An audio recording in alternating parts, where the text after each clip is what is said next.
Today I think that if we interviewed many young people as to what they knew about federalism or socialism, many of them would have a much better idea what they think about socialism than they would what they know and understand of federalism.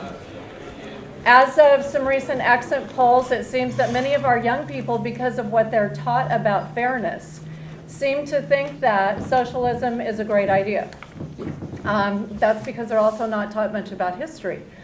But with that, and discussion of the 10th Amendment and federalism, much of what they hear in the media sounds to them as if states, in charting their own course and making decisions like not to participate in Medicaid expansion, have done something that's mean and that's unusual. And so there is a great challenge ahead of us as far as teaching our young people, but also reviving the idea of federalism and sovereign state rights.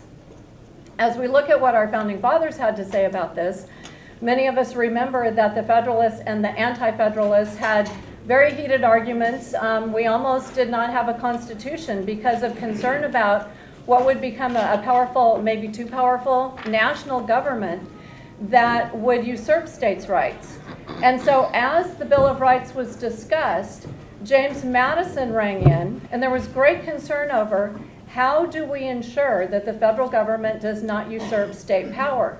And so the idea was that the word express would be put into the 10th Amendment so that no power would be given to the federal government unless expressly granted by the states.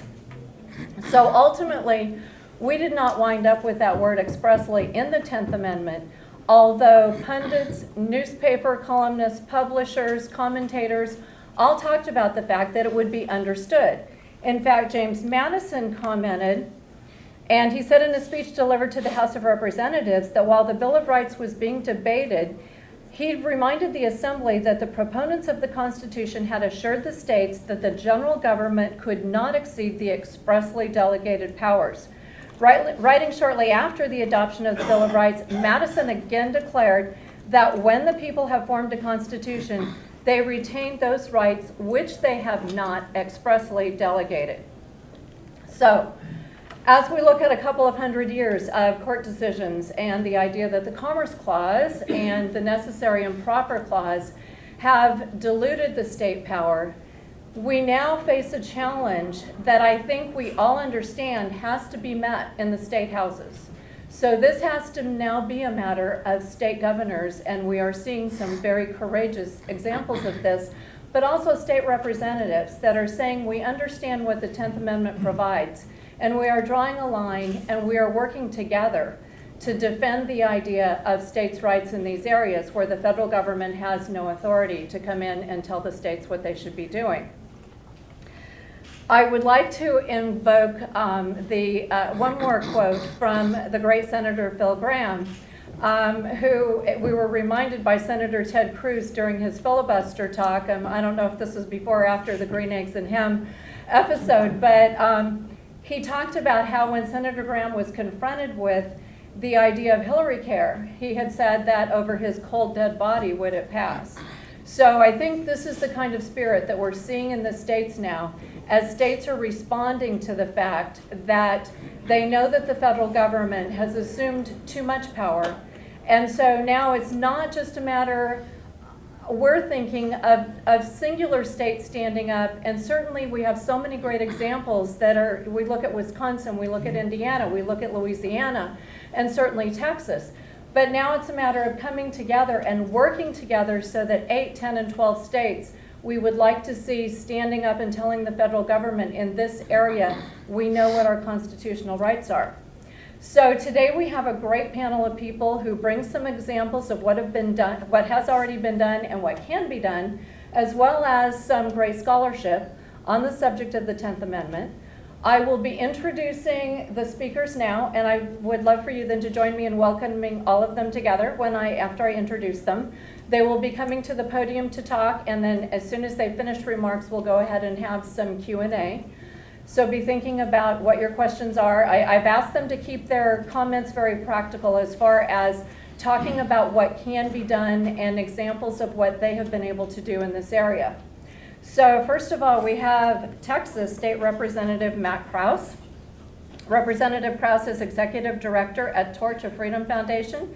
He's a founding board member of American Kids and adjunct professor at Liberty University, where he teaches government and criminal justice.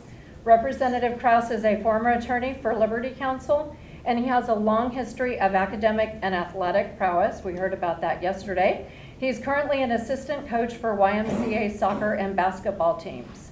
Next to him is Representative Steve Toth. Representative Toth runs two companies, Acclaim Pools, which is a design build firm, and My Pool Expert. He currently serves as a teacher and elder at Woods Edge Community Church and serves several nonprofit organizations as a board member. As legislator, Representative Toth has offered both the Firearm Protection Act and the Taxpayer Equitable Funding Act. Adam Berry is next, and he is Regulatory Policy Director and Special Counsel for Governor Mike Pence. Mr. Berry is previously as an attorney, he litigated national labor and employment matters at a private firm, and he was Associate General Counsel at the Indiana Department of Insurance. As Governor Pence's policy director, Mr. Berry assists with the development and implementation of Indiana's regulatory agenda. Since taking office in January 2013, Governor Pence has taken a firm stand on state regulatory reform by vetoing new professional licensing legislation, placing a moratorium on new regulations, and implementing an online one-stop business portal. So I'm sure this was with the help of Adam in his office. And then my colleague Mario Loyola. Many of you who follow the work of TPPF and certainly the 10th Amendment Center know of Mario's work. He is chief counsel now to the Texas Public Policy Foundation. He joined TPPF in 2010 as the founding director of the Center for 10th Amendment Action. His background is in corporate law, and since 2003 he has focused on public policy. He served in the Pentagon as Special Assistant to the Undersecretary of Defense for Policy, and on Capitol Hill as Counsel for Foreign and Defense Affairs to the Senate Republican Policy Committee. Mario writes and speaks prolifically, and you do have a paper on your seats today that Mario has written. This is his second or third on federalism as far as a major academic paper, and this one outlines the history that explains how we got to where we are today, as well as offering some practical solutions for what might be done. So at this time, I am very excited about what the panel has to say, and so we'll ask, first of all, Representative Matt Krause. Thank you.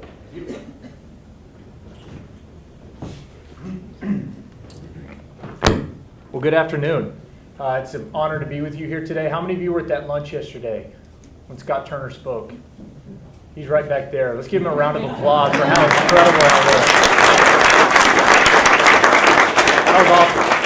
Great job, Scott. As Karen said, my name is Matt Krause. I'm honored to serve House District 93, which is in Tarrant County, takes parts of Fort Worth and Arlington. And I love the topic of federalism. And you already talked about Phil Gramm. I'll start talking about somebody well-known, but maybe a little less influential.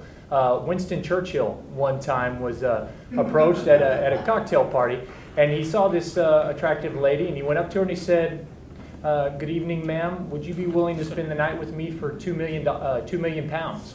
She was caught off guard, a little flattered, and so she said, well, Mr. Prime Minister, kind of saying that probably she would do that. And he said, okay, would you spend the night with me for 2 pounds?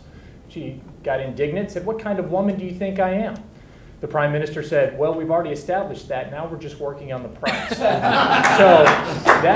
I kind of feel like that's where we are with our state and federal government today. We've already kind of become a slave to the federal government. It's just at what price? You know, are we going to do Medicaid expansion? Absolutely not. That's where we draw our line in the sand. But there's literally hundreds of other programs and hundreds of other avenues where we are taking that federal assistance that's really tying our hands. And in fact, I heard a quote from one of the TPPF board members yesterday. He said, the ultimate instrument of power goes to the person who's able to define the alternatives. And that's what the federal government has been doing for us ever since Wickard v. Filburn, and in cases after that and case after that. The federal government says, we're going to help you, but you have to either do it this way or you have to do it that way. You can't do it the way you want to. You can't do it the way that you believe is best or you know to be best for your state. You have to do it the way that we're telling you.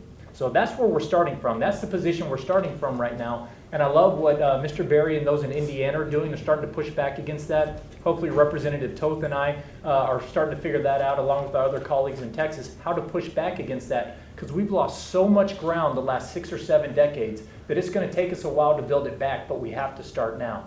And so I think you'll all remember when we had the Newtown massacre last year, and it was just a tragic and horrific activity. And then all of a sudden, you saw President Obama, the administration, all the others start talking about all these new gun regulations. Well, first thing is, it's funny, all of their new regulations and plans wouldn't have prevented Newtown in the first place, so they weren't even effective. But they were a way to limit and stifle American Second Amendment rights to keep and bear arms. So we started thinking about that in our office. So we have Scott and Clay are in my office. We started thinking about how do we push back against that? Because if Washington starts talking about things that we don't feel are right or unconstitutional for Texans and their Second Amendment rights, how can we push back? So there were a lot of ideas put forward, a lot of proposals put forward, but we didn't feel like that was the way to go.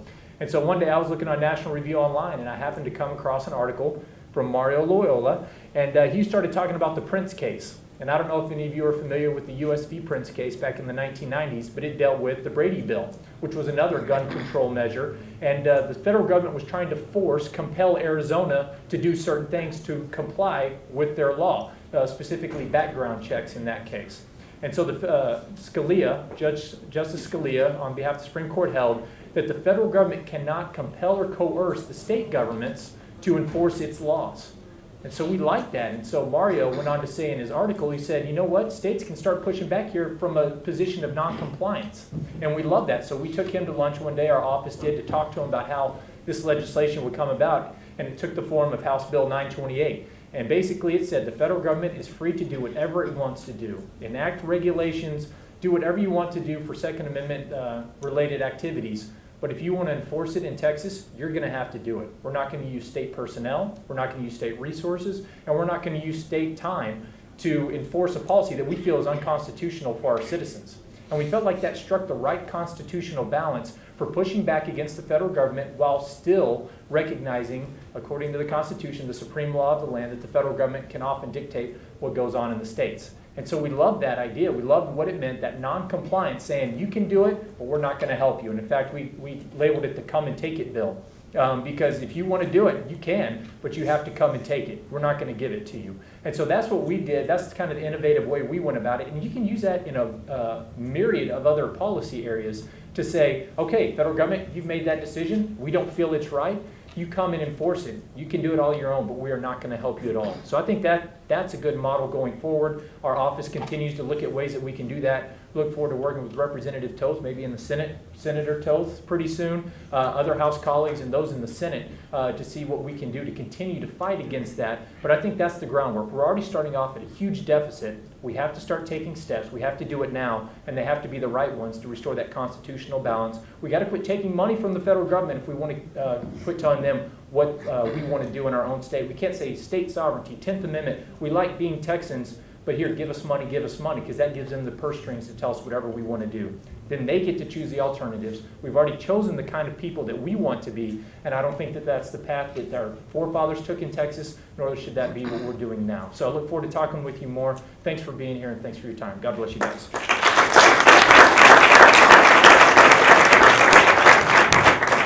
When you have the opportunity to serve with people like Matt Krause and Scotty Turner and some of the folks that have come in this past year, it really restores your hope and faith that God's got a great future for Texas. Matt is a man in whom there is no guile. He's just one of the most honest, straightforward people that I've ever met, and it's just been such an honor to work with you, brother. So thank you. You know, it was the 81st legislative session and legislature that actually motivated me to serve in Texas. As was pointed out earlier, I own a construction company or a design build firm. A lot of times we'll just do design work. Sometimes we'll do design and build. Sometimes just build. And I have a service company too. Well, the 81st legislature decided to regulate one of my businesses. It did not come about as a result of public safety concerns. It didn't come about because we were clamoring for regulation. It came about because there was a special interest group in the state of Texas that wanted to benefit financially from regulating my industry, and it nearly put me out of business. And I got sick and tired of being sick and tired, and I got sick and tired of being angry. And I told my wife, I said, I've had it. She was, what are you going to do about it? I said, I don't know. I was asked by some friends to run. I came home and I said, honey, Julie asked me to run for the Texas State Legislature. She said, you can't do that. And I said, I know, it's insane. And a week later, she said to me, you know, if we reorganize the business, I think it'll give you the time to do it. And I said, I can't do it. I can't do it. She said, you need to do it. And with that, I ran and I won. I had a tenth of the money that my competitor had, and I won. And I think it was because the people of Texas, it wasn't because of my dashing good looks or because I'm tall and handsome, right? None of the above. It was because the people of Texas are trying to send a very strong message to Austin.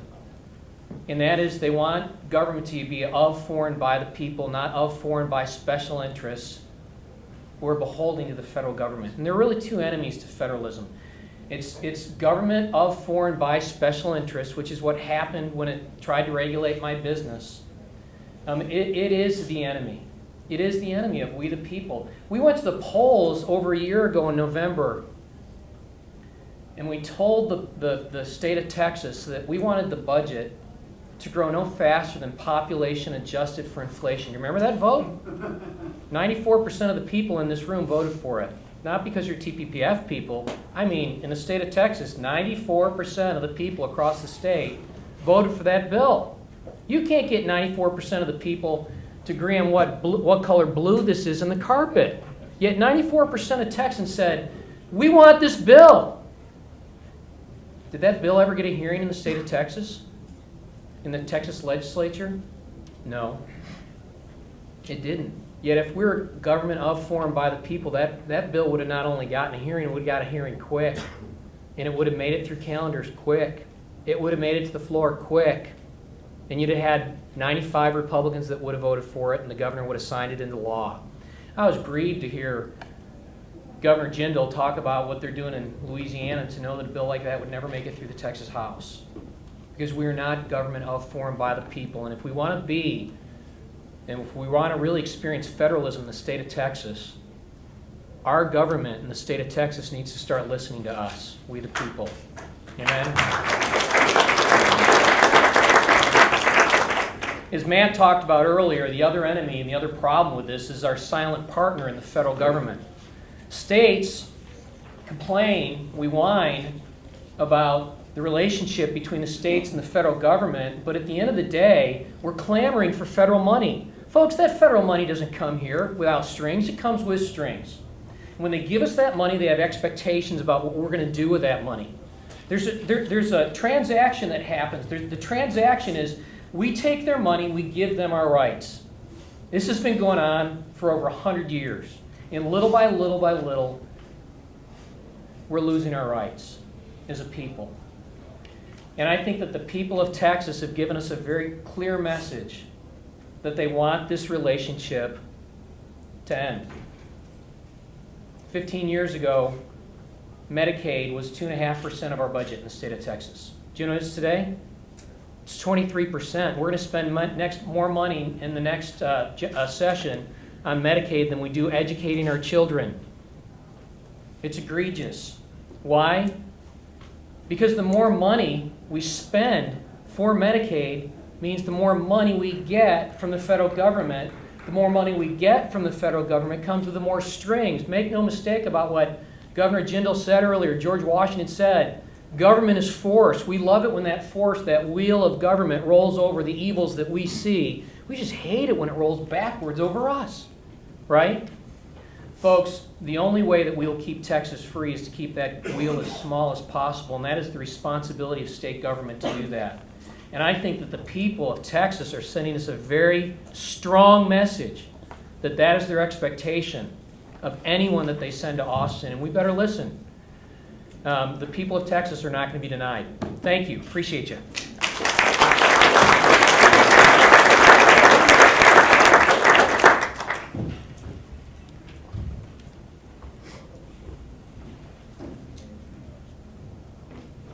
Hello all. First I want to extend my appreciation to the Texas Public Policy Foundation for the invitation to be here today. It is an absolute honor not just to speak to you all, but to represent my boss here today, who is a champion of small government and reducing the government's interference with economic freedom and personal liberties.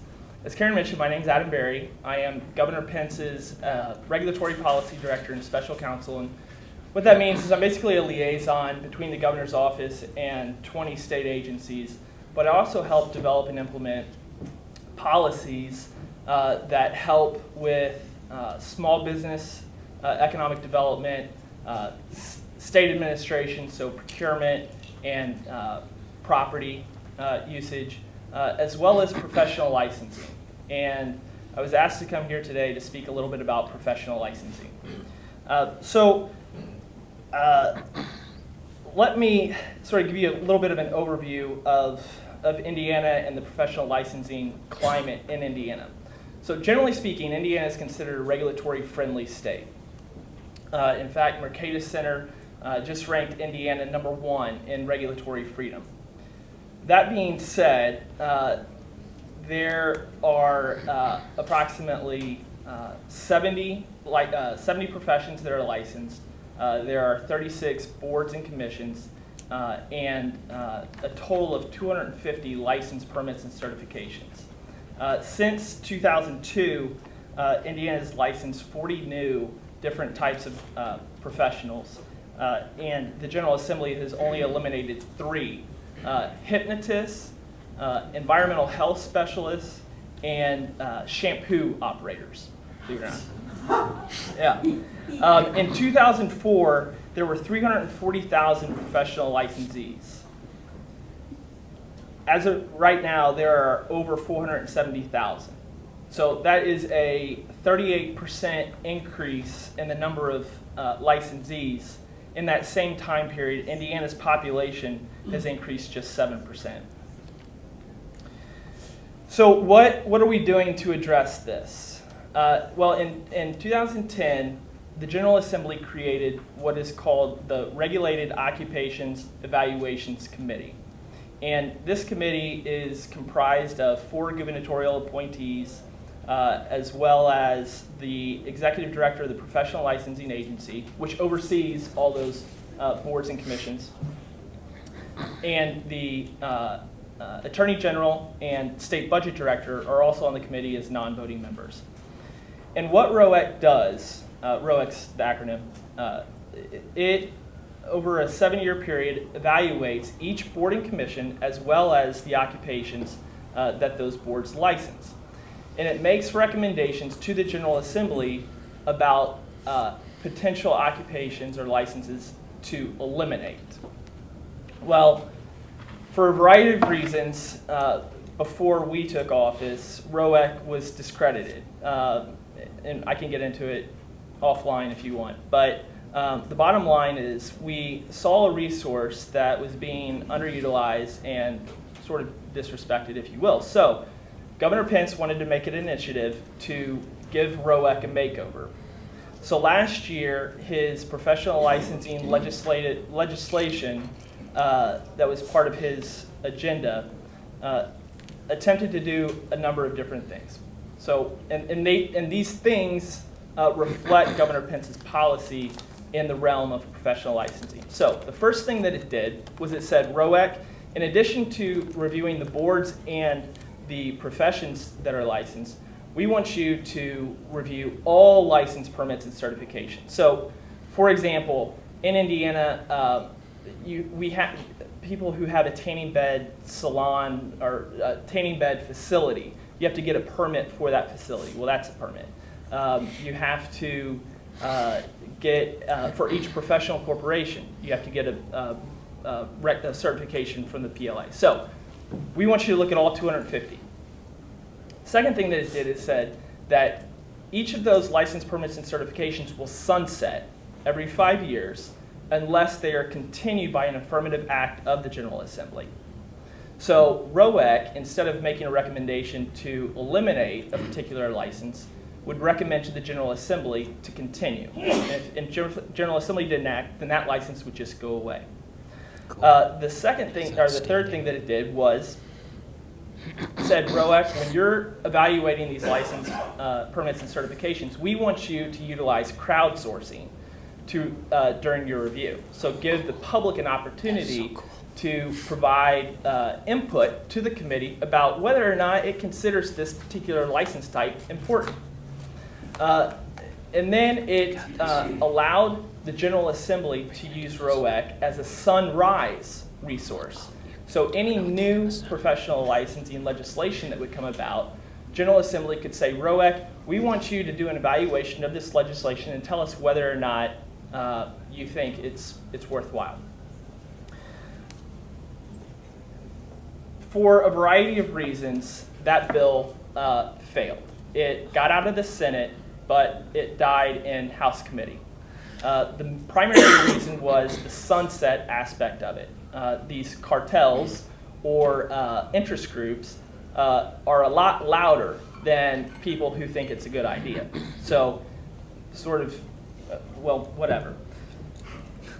I know I'm amongst friends, but members of the General Assembly in Indiana are very keen to what these interest groups have to say. So, and then the other aspect, the other key reason that it died, believe it or not, was the name. We wanted to change the name of ROEC to, I'm going to get this right, the Eliminate, Reduce, and Streamline Employee Regulations Committee. The acronym for that, ERASER. That scared a lot of people. So, and that was actually Governor Pence, as an aside, the budget director, his name's Chris Atkins. He was my boss during the campaign. I was a policy coordinator in the campaign. Anyway, Chris Atkins, who's the budget director, was the policy director in the campaign. Well, Chris Atkins has the napkin that Governor Pence and him wrote on in a hotel room coming up with that acronym. So it's kind of cool. So that was a Governor Pence creation, that acronym, that name. Okay. So again, that failed. But Governor Pence's policy didn't change. So what are we doing this year to combat professional licensing and overregulation? There are two bills that are part of Governor Pence's legislative agenda this year. The first is what I call a good government bill. It incorporates some aspects of what we tried to do with the eraser bill that failed, but it just incorporates the non-controversial pieces. It also does two other things. One, it says that boards and commissions cannot deny an applicant solely on the basis of his or her criminal record. The other thing is that it says that these boards and commissions can use funds in the profession's dedicated funds for A, B, and C, or for any other purpose to implement this chapter. So what that means is these funds and these dedicated funds can be used to pay board members per diems or help with the salary of professional licensing agency employee who processes the applications. So that'll help with the general fund and the PLA's budget. The other bill is a little bit more controversial. So last year, there were a number of different professions that came for licensure, and the governor vetoed these bills. Well, the argument that they were making is that we need licensure in order to either, one, be reimbursable under CMS, or two, because whatever health and safety of the public. So what this bill does is it creates a self-certification registry for individuals in the healthcare profession. So anesthesiologist assistants, for example, if they meet these minimum qualifications, they can self-certify under the penalties of perjury that they meet these qualifications. And what that does, and to their point, it is true that under CMS, they can perform services that are authorized by the state. So this provides that necessary authorization, but in a minimally restrictive way. And I say it was a little bit controversial. Well, I was having a conversation with the CEO of the State Medical Association. He said, "Well, what's the demand for this? Why is this necessary?" And it goes to the point that the demand is, one, reimbursable services, but two, it's an attempt to preempt these interest groups, these cartels coming to the state and arguing for a certain type of licensure that's burdensome and has high administrative costs. So I know I'm running short on time, but I just want to conclude on two final points. One, I think, and the esteemed members of the Texas General Assembly, I mean, it's important to recognize the difference between licensure, certification, and registration. Certification and registration are not necessarily bad things if they don't preclude individuals from practicing a certain profession if they're not certified or registered. What certification does is it just gives a signal to the consuming public that an individual has an additional amount of education or experience to receive that certification. The other final point that I want to make is that people talk so often about helping the middle class, right? Well, the people who are selling these professional services comprise the middle class. I mean, in Indiana, if you take out the outliers, the doctors and whatnot, the range of income is $35,000 to $72,000. Home assessors on the low end and physical therapists on the high end. So what we need to do is we need to make it easier for people to enter into these professions, and by doing so, you're going to grow the middle class, and you're going to reduce costs to consumers and to the state. So, thank you again for the invitation. Thank you for your time. Thank you for allowing me to be here and represent my boss. And please, all of you, continue the good work. Thank you.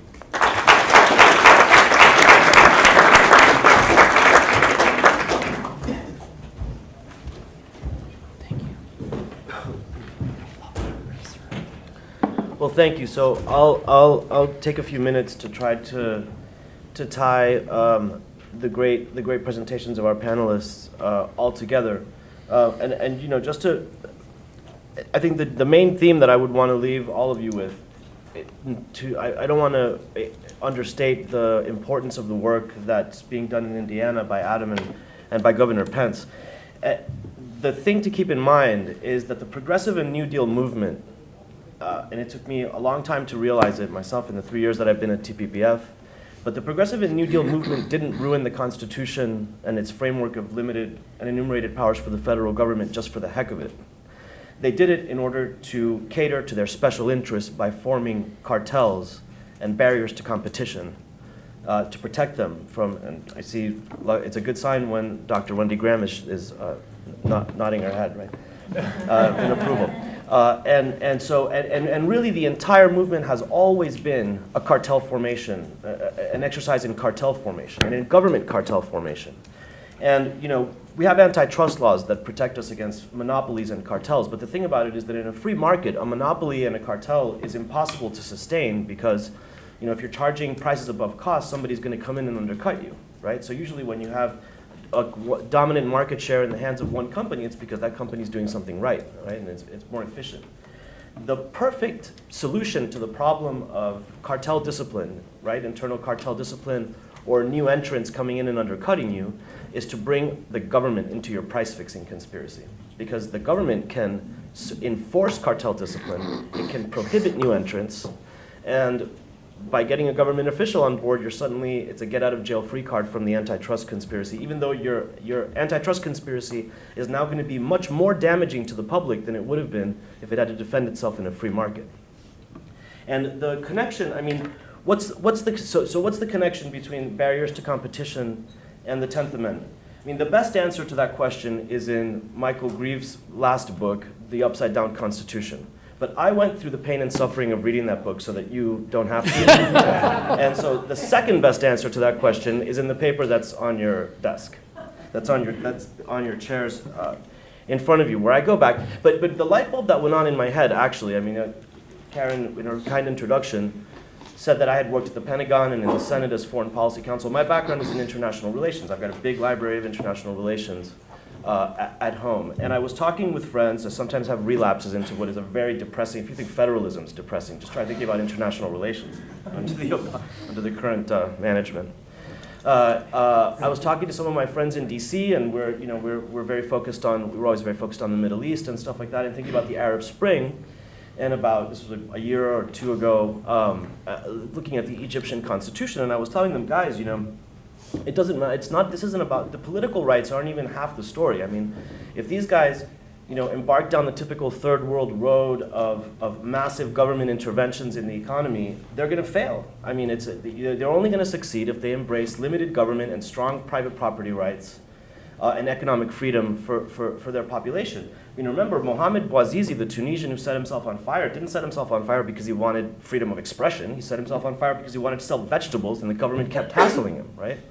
Which made me think, are people going to start setting themselves on fire in the United States? Maybe they are. Maybe Obama should worry about that. And that's when a light bulb went off in my head, because how can the United States advocate limited government and economic freedom abroad when those principles are under assault here at home, right? How can we do that when we haven't even won that argument here at home? And then I thought to myself, I've got a whole section of my library that's about development policy. Hernando de Soto, Francis Fukuyama, Darren Acemoglu, all these guys that try to understand why no matter how much money we throw at third world countries, they remain poor. And so I was like, why don't I think about what U.S. constitutional problems and U.S. constitutional history from as if it was a foreign country through the lens of development policy. So I went back and reread some of this stuff, and I came across an episode that I think is just so instructive. There was a paper written sometime in the last 10 years.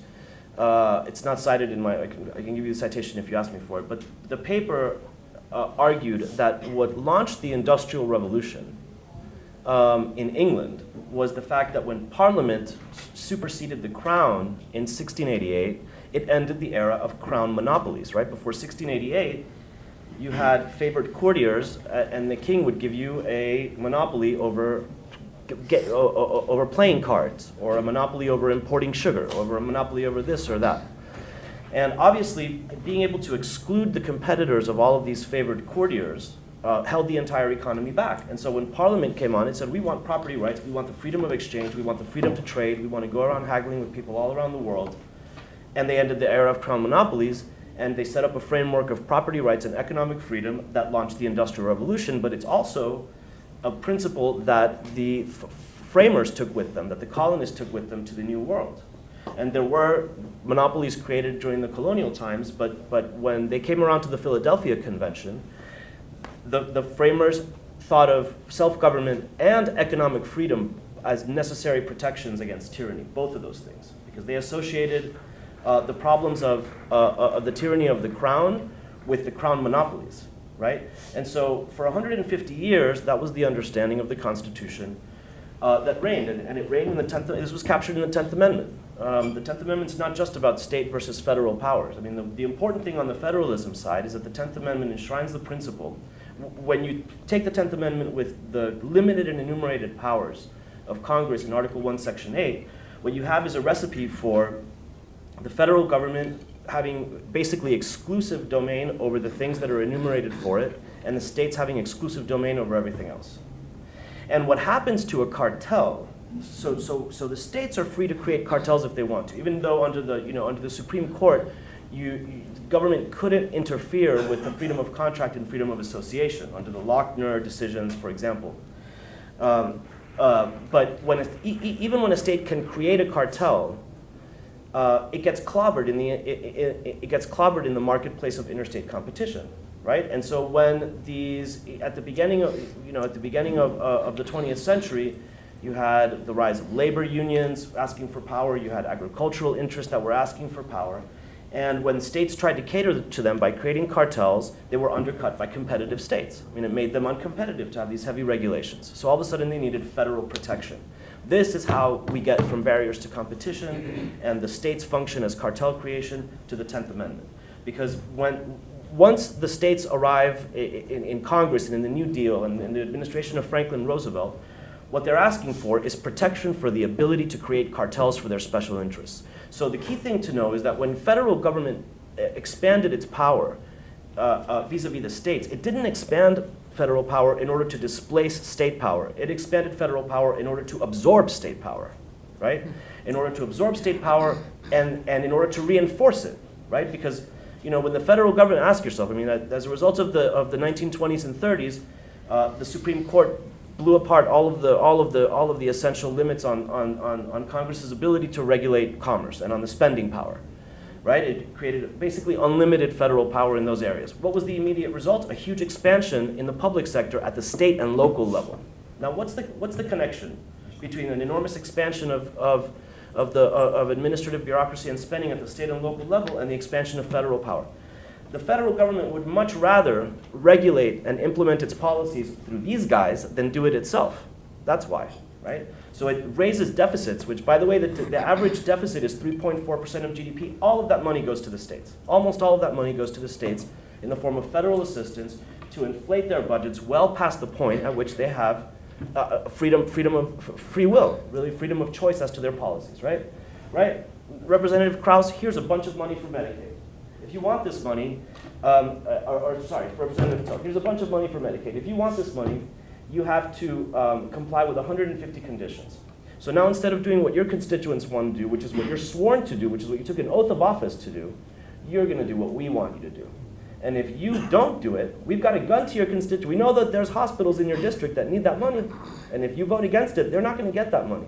So we've got a gun to their heads. And it's black. I mean, in constitutional law circles, it's called cooperative federalism, but it's blackmail, right? Right? And just the same thing with Representative Krause. We'll come to you and we've got a nifty idea for an insurance marketplace exchange under Obamacare. But we don't want to go through the trouble of doing this. Now we know why, right? Because when they do it, it's a disaster, right? So we don't want to go through the trouble of setting up these insurance marketplace exchanges. We'd like you to do it for us. But here's 150, if you want permission to do it for us, here's 150 conditions that you have to meet. Well, what is Representative Krause if he complies with that? A deputy of the federal government. And what is he, if he doesn't comply with that, he's in trouble for all the constituents that are mad at him for bringing in the feds to do a stupid website that doesn't work, right? So either way, I mean, that's the blackmail is even clearer in that case, right? And so then finally we get to the, so that's the state federal side of the 10th Amendment. On barriers to competition side, I think is so important, and for me, it's like the future of federalism, because the way that we're going to win, you know, there's all these efforts you hear about, Article 5 Convention and things that you can do. You know, Representative Toth's bill would have reoriented the orientation of Texas state government to escape the conditions attached to all of this money. Representative Krause's bill would start to set barriers up between state and federal functions, because one thing that's clear is that you have to separate state and federal functions. Every time that you have the state and federal functions, fiscal or regulatory operations intermingled, it's a deputization process that's going on, right? It's going to end up putting the state officials and the state budgets and the state agencies under federal control, because the federal government arrives at the table of cooperative federalism being able to do things that the states can't do. It can borrow infinite amounts of money, and it can impose the supremacy clause wherever it wants, right? Under the expanded power of the Commerce Clause. And so the negotiating field is always going to be unequal. The defenders of these systems say, oh, the states get a lot out of it. Yeah, it's true. The state legislatures are running a 40% profit on the racket of cooperative federalism, right? I mean, they're spending 40% more than they raise in taxes every year. But, as Representative Toth said, the only way that they get there, the only way that they get that money is by giving away their rights and by essentially giving up on the oath of office that they took, which is to represent their constituents, not the constituents of California and New York, which have combined together in Congress in order to impose their uncompetitive policies on us so that we can all be uncompetitive together, right? Which is what they need, because otherwise they're going to get clobbered. And it's happening right now. That's why people are moving from California to Texas, is because California is getting clobbered in the market of, interstate competition, which is why now, and whenever that starts to happen, the next thing that's going to happen is the federal government wants to raise the minimum wage. What's in the Wall Street Journal today, right? Okay, so, but the really important thing, I think that the future of federalism, the reason why I say the future of the federalism fight, of the 10th Amendment fight, has to do with fighting barriers to competition, is because the reason why the progressive and New Deal movements were powerful enough to sweep aside the Supreme Court and sweep aside 150 years of understanding of what the Constitution meant is because the special interests got so powerful, profiting from the cartels created by government. And actually, this is an insight that the downfall of every great society is when it gets captured by political elite, and that's what started to happen here with the New Deal and progressive movements. And the progressive movement is woefully misnamed, by the way, because really it's a throwback to the era of crown monopolies, isn't it? Right? I mean, what the founding fathers would have found so objectionable in the progressive movement is how retrogressive it was, right? And so what I want to leave you with is, if we want to roll back progressivism and roll back the New Deal and restore the Constitution, you start by pulling up the cartels at the roots in the states, in state law. Scour the Texas State Code. Because everywhere that you see, do you realize, I mean, luckily in Indiana, they've managed to get rid of the shampoo. You guys laughed that there was a shampooing licensing requirement in Indiana. There's still one in Texas. It's in the law. You need a license to shampoo the hair of Mario. And I clearly don't, I mean, that's an incredible law. I mean, you try to reform that stuff and you get 3,000 beauticians screaming bloody murder in the state legislature. And those people who want an Article 5 convention of the states, if you can't roll 3,000 beauticians, you're not going to get an Article 5 convention of the states. Okay, so I mean, we have to start small, because the fact of the matter is, once you start rolling back the straitjacket of cartels created by the progressive and New Deal movements, you're going to if you think Texas is winning the competition of interstate regulation now, just wait until you create a really free economy in Texas, right? And you create the most dynamic and most booming economy in the world, then Oklahoma and Florida and all these other states will see how great it is to be free and open, and that's how you start to create the constituency for a return to a constitution of limited government and economic freedom, which is what the framers enacted, which is what was ratified, and it's the way we were meant to live. Thank you very much.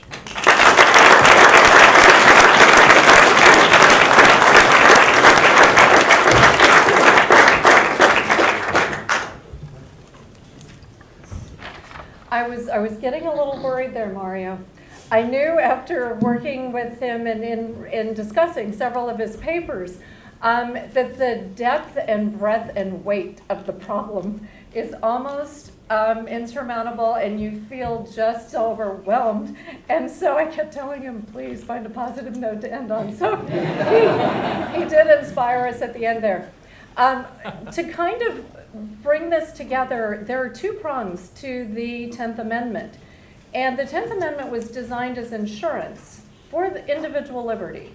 It was a matter of the states retaining control and authority and sovereignty so that they could guarantee the people's freedom and liberty.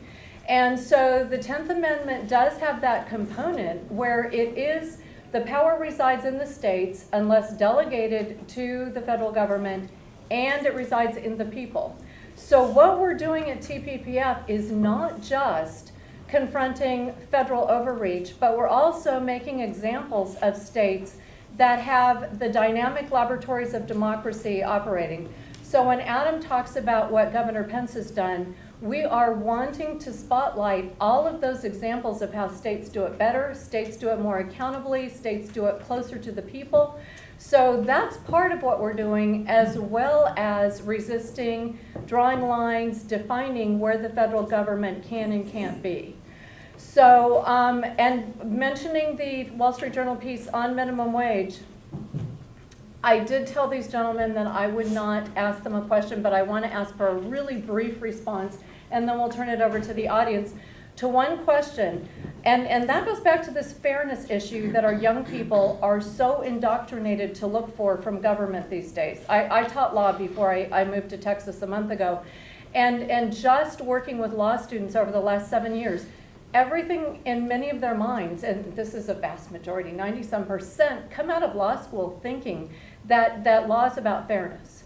Everything should be about fairness.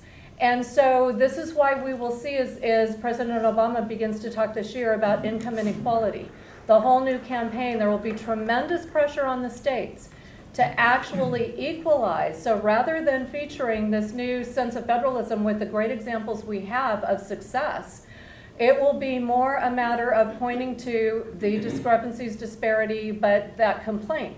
So since most of the pushback against federalism comes from this sense of fairness, consumer protection is a very big one that you hear in the legislatures, how do you counter that? I know you two have both been up against it. You certainly have had a battle in Indiana. But very briefly, this is what your challenge is going to be, is when it comes to a matter of, oh, well, that allows risk and people might fail. Or how do you respond to that when this is going to become a matter of public relations battle? Yeah, go first. Yeah, that's a great question. Talking to the same TPPF board member yesterday, he said, one thing we need to get back to doing, talking to millennials and the younger generation, is not talking really abstract thoughts, but bring it home to let them understand what the decisions made are happening in their lives. And he said, so a simple question is, whenever an issue comes up, say, well, who should decide that? So when they say, well, that's unfair, then you say, well, who should decide if you can shampoo your hair for a living? You or the government? Who should decide if you want to be an interior designer? You or the government? And overwhelming, they'll say, well, I should be able to decide that. Well, there you go. It's not unfair. It's actually allowing freer ingress and egress into a field or out of a field if you allow the market to operate as it should. And then the second part, the first was fairness, the other part was consumer protection. I think we've seen, like with the housing bubble, that came about because the government overregulated the market. Every time we've seen something, a crisis happen, usually it's because the government at a local, state, or federal level has gotten involved. It's actually hurt it, and the consumer is much worse off than in the free market. And so I think we have to get back to free enterprise, all of its benefits. And again, that simple question, who decides? Who gets to decide who should do this, who should do that? 95% of the time, it's going to be the individual or the organization, not the government. In those rare instances, who should protect us from foreign enemies? The government. Well, let's give that to them. But in most other instances, it should be the private sector and individuals who make that decision. I think that would really resonate with them and help them to understand what they need to do. I've had this discussion a few times with millennial generation people, and I've said, do you know what one of the most dangerous things in the state of Texas is this year that we decided to regulate? And they say, what? And I said, throw pillows. Do you know how dangerous it could be to have the wrong color or the wrong texture throw pillow in your family room? We in the state of Texas decided that it was more important to regulate interior designers this year, that we had to do that. That was a pressing bill that we had to get through this House. And I said, I've asked kids, I said, do you think that's important? Do you think that the state of Texas needs to regulate interior designers? Of course not. Do you think that the state of Texas should be able to tell you as a 17-year-old person with a counsel your parent that you can't go to a tanning salon? Of course not, Representative Toth. Well, we decided that in the state of Texas this year. So the question then becomes, really, who should decide? And at what level, at what point do we start to give the state of Texas the freedom to take your rights away?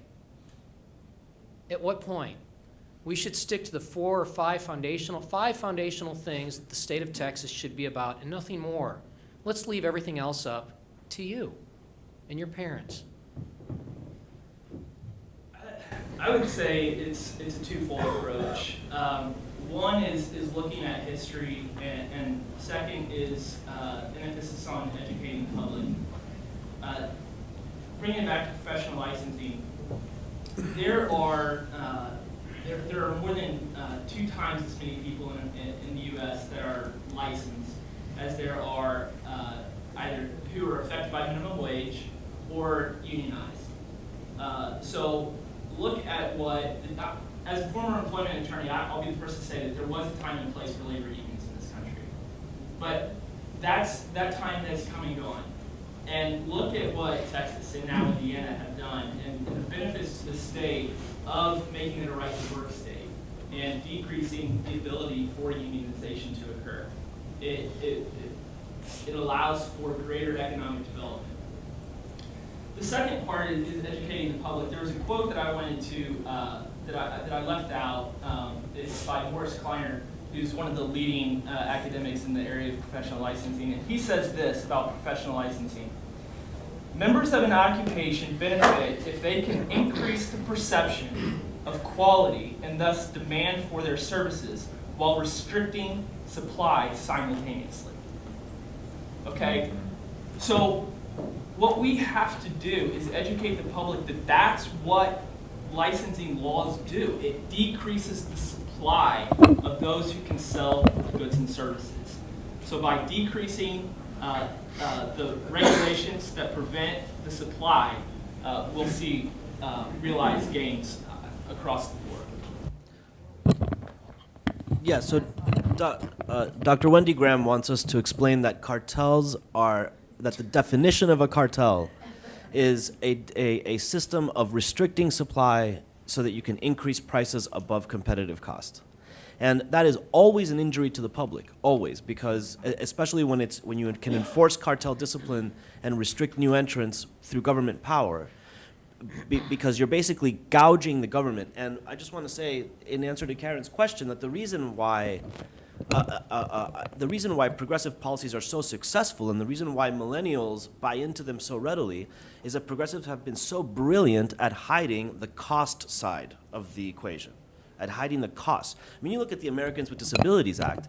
The Americans with Disabilities Act is like designed to hide the costs, right? It's a forced transfer scheme, huge interference in the economy, and nobody has any idea, any earthly idea how much it costs, right?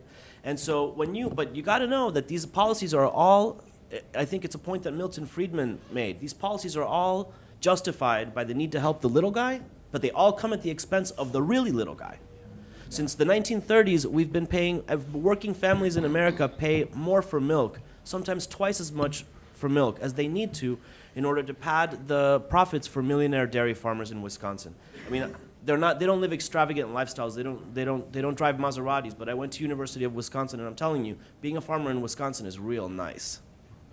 And it's real nice because the people across America are getting gouged when they buy milk. That's why, and nobody even knows it.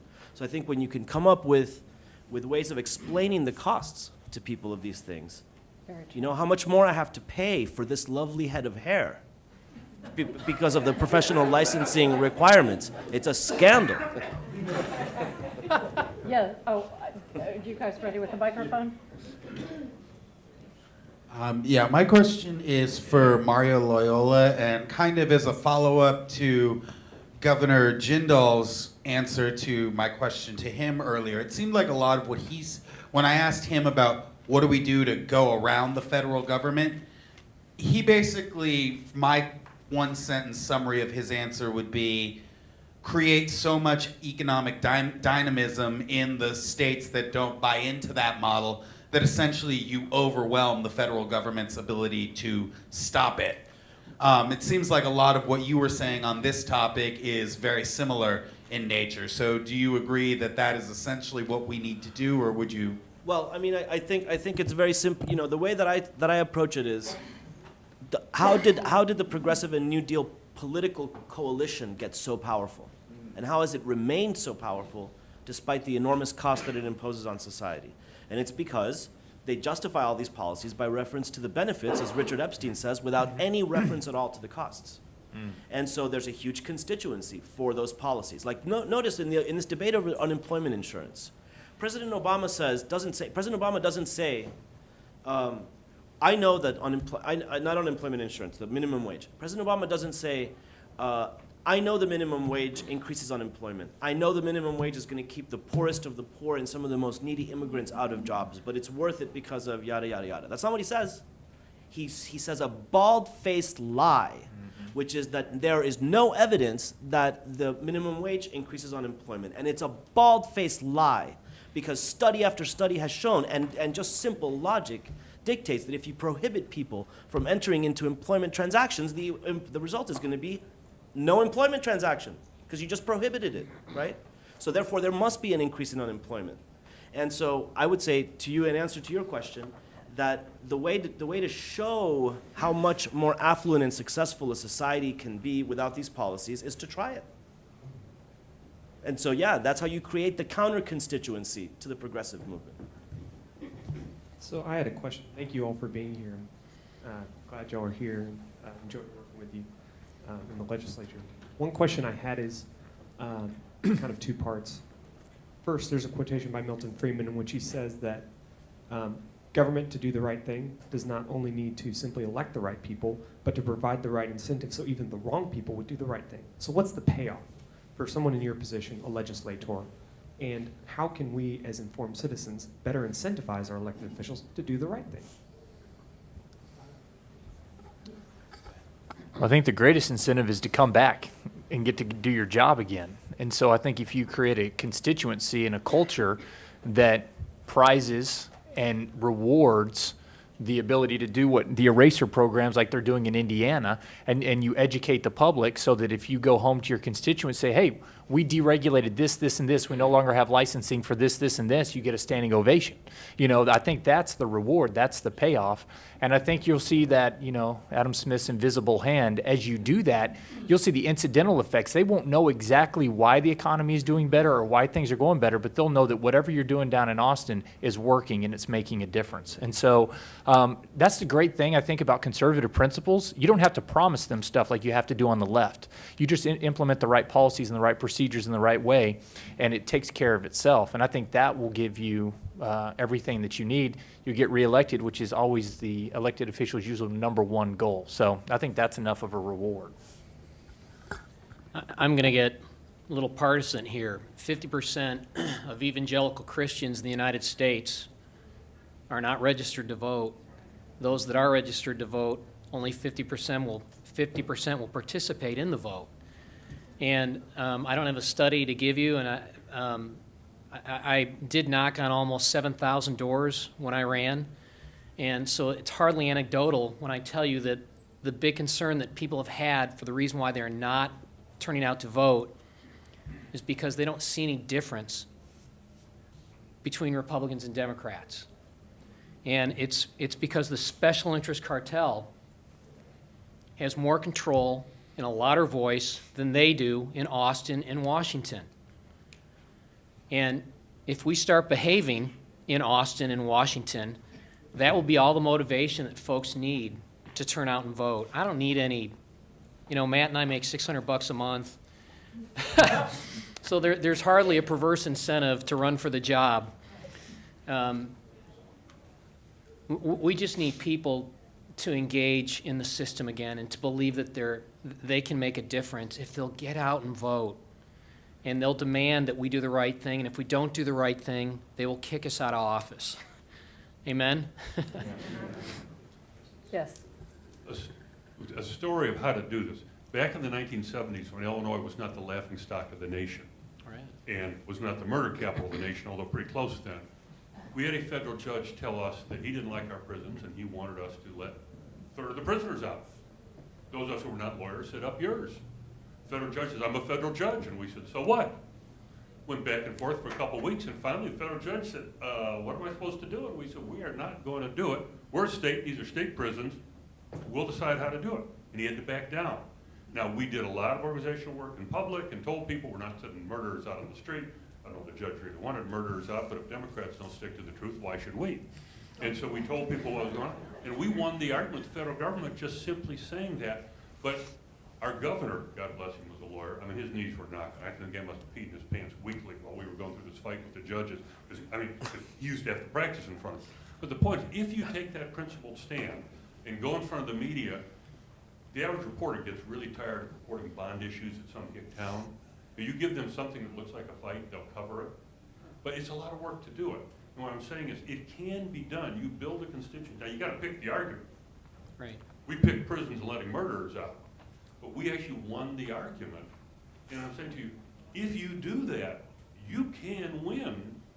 But you got to work it, you got to organize it, and you got to have a governor with a backbone. And I think I know Rick Perry and Greg Abbott, they have a little bit of backbone. You can win these kind of fights, Right. but you have to organize it and go to the media and let people understand what that fight's about. And really, people don't care about registering people who shampoo your hair, but they care about environmental regulations. Who shut down the Permian Basin? You undermine your opponent by showing them how unreasonable they are in the media. It's good. Yes, go ahead. And I was just going to follow up, you're right. And I think the big way to do, Chris, kind of what you were saying is you find not only do you cultivate the constituency to reward the good behavior of elected officials, you find the right elected officials to run for office. And I think we need to have a mentality. I don't know if you've heard of Charles Sumner's. He talked about the forgotten man, and Amity Shales has a great book on that in the New Deal. But he talked about how the government doesn't really talk about the forgotten man. That's not the poor, that's not the indigent, that's not the people who need their case brought before government. They have special interests. People are always looking out for them. And then you have the high and mighty, you have the special interests. The forgotten man in politics is the person who gets up every day, goes to their job, probably goes to church, does the things that they're supposed to do, and is too busy doing life and trying to do it well than to go down and lobby or go down and do the different things. So I think you find the right candidates whose focus is, okay, how can I help the forgotten man? How can I help those policies? And by definition, you will restrict licensing, you will restrict regulation, because you're trying to help the forgotten man, earn the kind of life and success that they want to, and those licensing and regulation barriers keep them from doing that. So I think you have to have the right candidates to do it. Yeah, and can I just jump in with a word on that? I mean, every special interest has a lobbyist, but the public only has one lobbyist. It's you guys, Right. right? So it's your guys' responsibility to represent the public interest against the special interest, and it's a daunting task, because what happened in the New Deal and progressive movements is that the government that was set up to protect the public from the power of special interests switched sides and got into the business of protecting special interests from the public. Because that's what it means when you protect someone from competition. You're protecting them from the public by prohibiting the public from competing against them. We have one more question. Is that our last question? Okay. I haven't seen the data for the states, but the federal government, perhaps the most insidious cartel in the United States, is the federal government workers. Fully burdened, they make over $120,000 a year. Fully burdened, the average private sector employee makes a little over $60,000 a year. And I doubt they provide twice as much value. Question I have for you is, what are you doing in Texas and in Indiana to remove this cartel, given the very obvious fact that much of the vast majority probably of what government workers are doing, putting aside the military and the criminal justice system, can be performed quite well by the private sector for far less? You want me to start, or you want to start in Indiana? Or? Well, to answer your question, honestly, I don't know. Because as Mario laid out, there is, right now, there is such a use by the federal government of the states as agents to carry out their initiatives. What I can tell you is that earlier this year, Governor Pence signed an executive order to create the Office of State-Based Initiatives. And it's structured upon the principles of federalism. And something that this office is tasked with doing is looking at all of the federal grant applications that our state agencies apply for, and doing a cost-benefit analysis to determine whether or not the strings that are attached to those federal funds outweigh the benefits that those funds provide. And if they do, well then, we're not going to apply for those funds. So that is one way to decrease the amount of federal dollars and the amount of federal intrusion into Indiana, which in theory would address your concern. I mean, that is like throwing holy water at a vampire, right? Yeah. I mean, that's exactly, exposing the cost side of this stuff. And you can do it by asking nicely, just, what are the costs? What are the costs of this policy? Because the thing is, when you have, there was let me share with you guys a story from the last legislature. I was asked by Budweiser to come in and testify on a beer bill. Now, just in full disclosure, I went to University of Wisconsin. I hate Budweiser. They have great microbrews in University of Wisconsin. I'm a big believer in the little, anyway, don't even get me started on that topic. But I went to this spectacle, this incredible spectacle of the testimony on the beer bill, which was basically a naked price-fixing cartel for the distributors, which is like, there's like a three-tier system, the manufacturer, the distributor, and the retailer. So there was this incredible spectacle of the distributor showing up to explain why the public so badly needs a cartel for the distributors, and then everyone else testifying against the bill.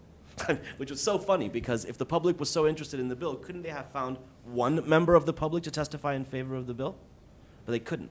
Now, of course, the problem that we get into with these things is what Milton Friedman said, which is that each of us is more interested in our role as a producer of one thing than as a consumer of 1,001 things.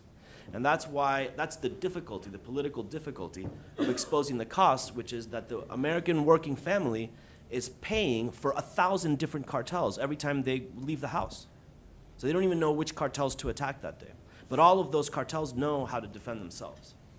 Yeah, and I think it gets back to why we're here. You know, Margaret Thatcher said, first you have to win the argument, then you win the vote. We're not going to shrink the federal government until we have a paradigm shift that says, hey, we need to get back. The private sector can do a lot more things. We've had an administration telling us for years now, you got to do it. The government's the only thing that you're a part of. We can do it better. We sent people to the moon and all that stuff. So they're built up into the government needs to help control whatever you do in life. And so until we change that paradigm, I don't think anything's going to change. But I think guys like Senator Ted Cruz and others have started to make enough noise. Did you see when they came out with that healthcare.gov report a couple weeks back to give the status update? They said one line in there, said, it's running with private sector efficiency, you know? And that, I thought that was very telling, because the government was saying, oh, we've gotten so much better, we're starting to finally act like the private sector. And I thought that was one evidence that we were starting to win that messaging war, and that we're starting to show that the private sector is the place to go. Even the federal government, the most pro-government administration we've had in a long time, is trying to show that, hey, we can do some things just as well as the private government because we recognize that's the place that we do it better. But, and that's a larger question. We need to be fighting on that for many years to come. I'd like to leave you with one thought as we stand at this juncture. Looking back over presidential terms, President Reagan was very committed to federalism. In fact, in every agency, he had tasked the officials with reviewing bills for how they would impact the states and whether they violated federalism. It was a real passion of President Reagan's. But what legacy have we left when we have a president now who has gone beyond even reversing that to where federalism is not even a speed bump? Also, a Chief Justice Rehnquist who devoted decades and had two significant cases where he thought that he was seeing constitutional federalism restored, but then this much time later, we are looking at being where we are. So yet, as we sit here today, we are at a historical juncture that we have never been at before in this country, and we sense a moral will and a courage and a passion and enthusiasm to do something about this. And I think a sense that we all know now that it's up to the states to be the ones to fight back. So join me in thanking these champions of liberty for their time and dedication.